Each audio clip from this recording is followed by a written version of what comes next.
Oui, je me disais, depuis mardi, tu découvres ton troisième entraîneur de la saison. Quels ont été ses mots d'ordre depuis mardi, et est-ce qu'il a fixé un objectif pour la fin de saison? Objectif, on n'en a pas vraiment parlé. Après, on s'est tout de suite mis au travail parce qu'il y a un match à préparer, à bien préparer. Donc je pense que pour tout le monde, voilà, ça a été une semaine aussi intense avec plein de nouvelles choses. Forcément, quand il y a un nouveau coach, il y a aussi des nouvelles idées, un nouveau système, une nouvelle manière de jouer. Et tout ça, ça se prépare. Donc voilà, c'est ce qu'il a voulu mettre en place et qu'il continue de mettre en place. Quelle a été la réaction, bonjour Benjamin, pardon, quelle a été la réaction du groupe déjà au départ de Jean-Louis et à cette arrivée de Zoumana Camara? Est-ce qu'il y a quelque chose qui a un petit peu changé? Je sais pas, des sourires qu'on retrouve parce qu'une dynamique a créé, des choses comme ça? Déjà surpris, parce que forcément ça a été un départ très rapide. Après, forcément quand il y a un nouveau coach, ça donne tout de suite une autre tournure, une autre dynamique, de nouveaux visages. C'était le cas avec Jean-Louis précédemment. Après, il faut que ça dure. Si c'est pour que ça dure 15 jours et qu'en fin de compte, dans 3 semaines, ce soit les mêmes visages qu'avant, voilà, ça changera rien. Donc j'espère que cette fois-ci, ça va vraiment durer pour le coup. Tu parlais tout à l'heure de nouvelles idées. Est-ce que tu peux être plus précis justement sur sa façon de travailler? Après, je ne vais pas non plus dévoiler ce qu'on travaille, parce qu'il y a quelque chose à préparer pour ce week-end, mais c'est une manière de jouer peut-être un peu moins directe, où il va y avoir un petit peu plus de prise de responsabilité dans le jeu notamment. Et je pense que voilà, on peut avoir les joueurs pour, après il faut que tout le monde y croit, c'est toujours pareil. Benjamin, est-ce que, on a parlé donc troisième entraîneur de la saison, est-ce que dans le groupe il y a un truc de se dire purée, on en est quand même au troisième entraîneur, quoi. C'est pas banal, ça arrive pas toutes les saisons. Dans les saisons difficiles, ça arrive dans plein de clubs. C'est une saison très difficile pour nous. Donc que ça allait arriver, est-ce que ça va vraiment changer? Est-ce que le club est dans l'optique de préparer l'année prochaine? Honnêtement, je ne sais pas du tout. Je dis maintenant, voilà, le club a décidé ça. On est sur le terrain, à nous d'écouter maintenant le nouveau coach, à nous de suivre ses directives et de faire en sorte de finir la saison du mieux possible, que ce soit en termes de préparation pour l'année prochaine ou qui sait à un miracle, mais voilà.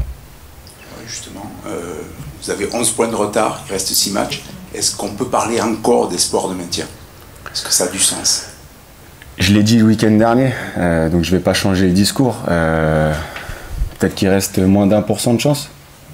Voilà. Donc peut-être qu'il y en a qui croient un petit peu plus que moi. Moi, je suis sceptique. Voilà, parce que ça fait énormément de matchs qu'on perd de suite, qu'on marque pas de but, qu'on en encaisse. Donc c'est là où il y a une part de moi qui a du mal à y croire. Maintenant, bien évidemment que je donnerai tout ce que j'ai pour sauver le club.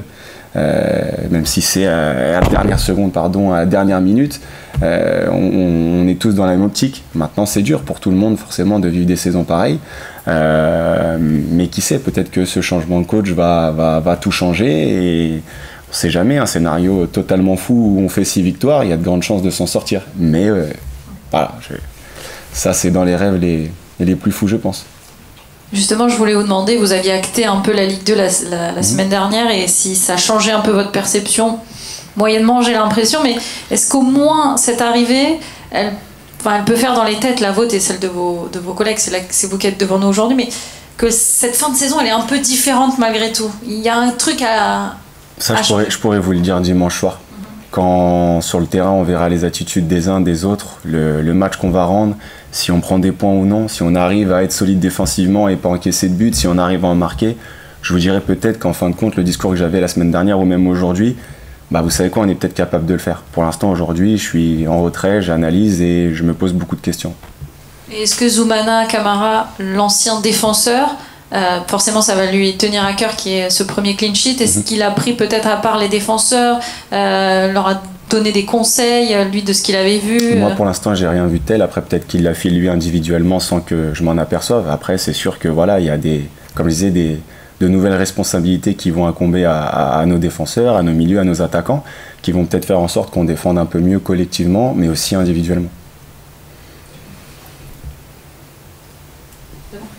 Non, John. Bon. Sur cette équipe d'Angers, Benjamin, c'est une équipe qu'on a cru à un moment qu'elle était sauvée, notamment quand elle est venue gagner à la Mosson, ça avait fait mal à Montpellier. Depuis, elle est sur une dynamique très compliquée. Est-ce que ce genre d'équipe qui sont sur des dynamiques compliquées, c'est piège ou finalement on en est à un point où... Vous parlez pour nous ou pour eux? Pour vous. Bah, on est dans une situation encore plus compliquée qu'eux, donc en soi, peut-être qu'ils doivent être contents de nous recevoir à ce moment de l'année. Maintenant, on n'a jamais dit qu'on allait baisser les armes et qu'on allait donner les 6 derniers matchs. Parce qu'encore une fois, si on bat Angers, bah, il reste encore près de nous. Il y a d'autres résultats aussi sur les concurrents qui sont devant nous. Et au fur et à mesure, bah, c'est comme ça qu'on arrive à recoller. Donc, bien évidemment que 6 matchs et beaucoup de points, il y a beaucoup de scénarios qui peuvent se passer. Mais nous, la seule chose à faire, c'est prendre les matchs après match et surtout voilà, honorer ce club sur cette fin de saison. Et après, on fera les biens. Est-ce que tu as hâte justement d'en finir avec cette saison où l'arrivée d'un nouvel entraîneur permet de se projeter sur la suite? Et est-ce que c'est possible de se projeter sur la suite? Honnêtement, la projection sur la suite, c'est quand même compliqué. C'est quand même compliqué parce que c'est une année très pesante. Maintenant, il y a 6 matchs. Encore une fois, j'ai dit, on fait une année de merde, tout simplement. Ça n'empêche que on pourra peut-être pas la changer, mais on pourra la terminer de la meilleure façon possible et faire en sorte à se dire bah voilà, on n'a pas réussi à faire le job, peut-être qu'on va réussir, mais si après justement à la fin de ce championnat on est dans l'optique d'une préparation, on aura fini sur du positif et ça sera plus facile aussi à reprendre la dynamique dès le début de la préparation. Comment tu expliques, cette équipe a terminé 12e lors des 3 dernières saisons, comment tu expliques qu'elle soit tombée aussi bas alors que jusqu'au mercato d'hiver, l'effectif était sensiblement le même? Très compliqué de répondre.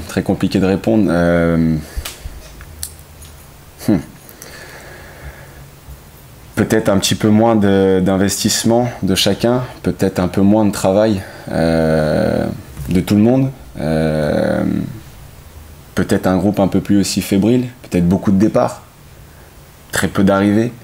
Voilà, tout ça c'est qu'un cocktail qui est pas non plus fou. On va pas se mentir.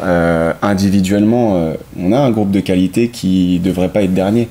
Mais le football c'est quelque chose de collectif et aujourd'hui il y a peut-être des équipes qui sont individuellement sur le papier moins fortes que nous, mais qui tout au long de la saison ont plus travaillé que nous, collectivement, ont plus de...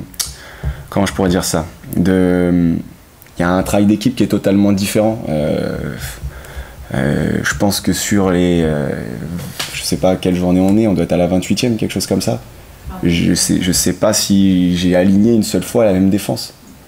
Ça fait partie des choses que pour une équipe et un équilibre d'équipe, c'est difficile. Et c'est pareil au milieu et c'est pareil devant. Si devant ça change un petit peu moins, mais c'est ce qui rend en fait difficile. Quand on regarde nos concurrents directs, il y a très peu de mouvements, beaucoup moins de blessés. Tout ça font que on est là où on doit être, très honnêtement. Mardi, le président a dit que les cadres avaient fauté. Est-ce qu'une part de responsabilité justement incombe aux cadres? On est tous responsables. Tous responsables, que ce soit nous les cadres, que ce soit les staffs qu'on a eus, que ce soit les jeunes, on est tous responsables de cette situation, dans tous les cas. Comment t'envisages ton avenir, toi? Est-ce que tu vas rester, est-ce que tu peux rester à Montpellier, justement? Tu es sous contrat jusqu'en 2027, si je ne me trompe pas. Ou est-ce que tu aspires justement à changer de club, à changer d'air? Déjà, s'efforcer de finir les 6 derniers matchs correctement, en essayant d'aider encore plus l'équipe. Et après, on verra. Je pense qu'il faudra en discuter avec le club. Faudra voir quel est le projet pour l'année prochaine.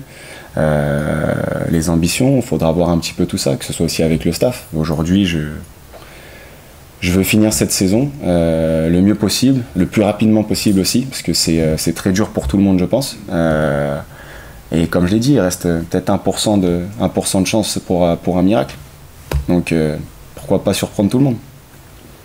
Benjamin, si juste pour peut-être finir, j'en sais rien, mais on devait trouver un motif d'espoir, quelque chose qui fait du bien, parce que c'est vrai que c'est un peu morose cette saison tout court, cette fin de saison encore plus. S'il y a quelque chose sur laquelle on peut s'appuyer qui est positif, c'est quoi, de votre point de vue? Que l'arrivée d'un nouveau coach, comme on l'a dit tout à l'heure, change un petit peu les mentalités, en espérant que ce soit pas que cette semaine, mais que ce soit sur les 6 prochaines semaines. Et bien évidemment que gagner ce week-end peut être déterminant pour le reste de la fin de la saison, parce que je pense que beaucoup ont perdu ce goût de la victoire. Ça fait tellement longtemps qu'on l'a pas eu que forcément tous les week-ends et les semaines passent, se ressemblent, et c'est mentalement très compliqué. Si sur cette semaine de travail on arrive à la concrétiser par quelque chose de positif, c'est comme ça que se créent les dynamiques. On ne sait pas ce qui va se passer. On a des gros matchs, on a des concurrents directs. Voilà, les gros matchs en général ça galvanise un petit peu plus tout le monde. Les concurrents directs, ça va être des matchs un petit peu au coup près. Mais on ne sait pas, peut-être que le fait de se sentir entre guillemets condamné, ça va aussi libérer plein de joueurs de cette équipe qui pouvaient, je sais pas moi, se sentir un petit peu stressés, je sais pas. On réagit tous différemment à la situation là actuellement de cette saison. Dernière chose, quand tu es revenu en 2023, tu étais très enthousiaste, très positif, très content d'être là. Est-ce que tu imaginais justement un tel scénario et une telle issue? Non.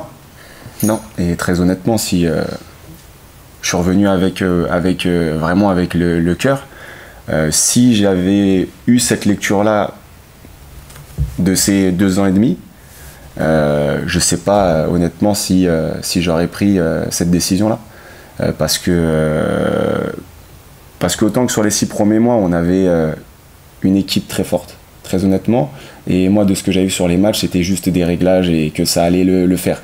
Le problème c'est que quand entre guillemets on s'affaiblit autant, c'est difficile après de recréer en fait compte toutes ces dynamiques positives, d'avoir en fin de compte de voir les autres concurrents aussi peut-être faire des choses un peu plus cohérentes. C'est difficile, c'est très difficile. Et aujourd'hui, voilà, je pense que voilà, la prépa elle nous a pas aidés et qu'on a eu énormément de blessés et que tout ça fait que cette saison, elle est ce qu'elle doit être.